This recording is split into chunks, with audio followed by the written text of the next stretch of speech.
Thank you so much for joining us at Cinema for Safe Haven. My name is Matt Tice. I'm the director of Vive. And my name is Anna Mongo. I'm the Chief Program Officer at Jericho Road. Tonight we're going to talk a little bit about some of just a brief conversation about some of the things that we faced at Vive and the things that have impacted us over the last year. So Anna, I want to start with just asking, first off, for those who might not be familiar, what's the difference between an asylum seeker and a refugee? So asylum seekers and refugees have experienced the same directed violence towards them as an individual. However, refugees have generally fled their countries overseas and applied to become refugees overseas. They've pled their cases and they've been let into this country under an already established legal status of refugee. An asylum seeker essentially either enters the country through a different status or enters the country with no status and must plead their case for asylum after they're here. It can often take up to 2 years for an asylum case to be heard, and while they're waiting to be actually granted asylum, they do not have access to benefits like cash food stamps and Medicaid, and they don't have an established program the way refugees do because they enter the country connected to a formal program that provides them with supports. Matt, 2020 and 2021 have been exceptionally challenging years.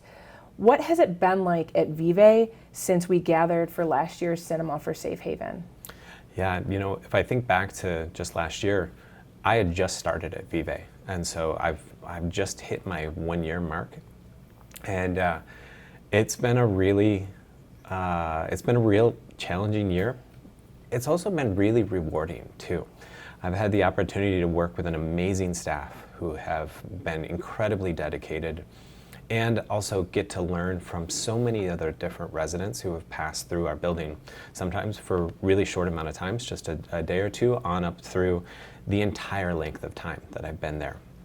And it's been so hard with the midst of COVID, because typically what we work with is many vendors, many volunteers coming in and supplementing the work that we do.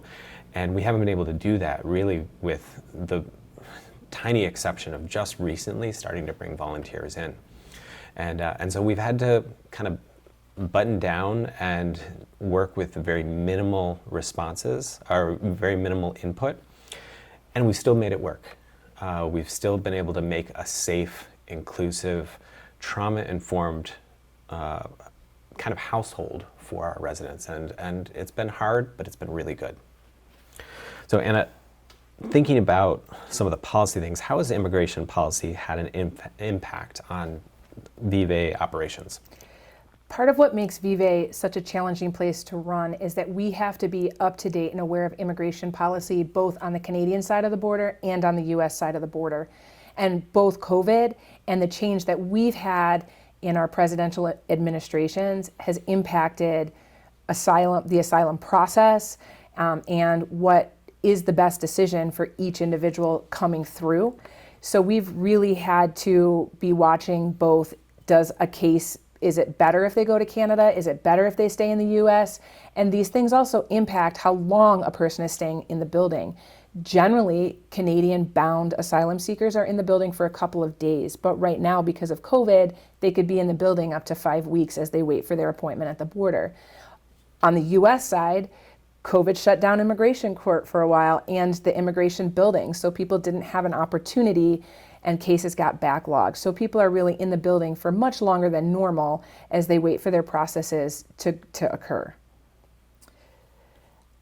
I want to take a moment to thank all of you for coming tonight and ask, as we continue to work hard to do this work, that you join us and that you consider giving us a gift here tonight. Thank you. Thank you.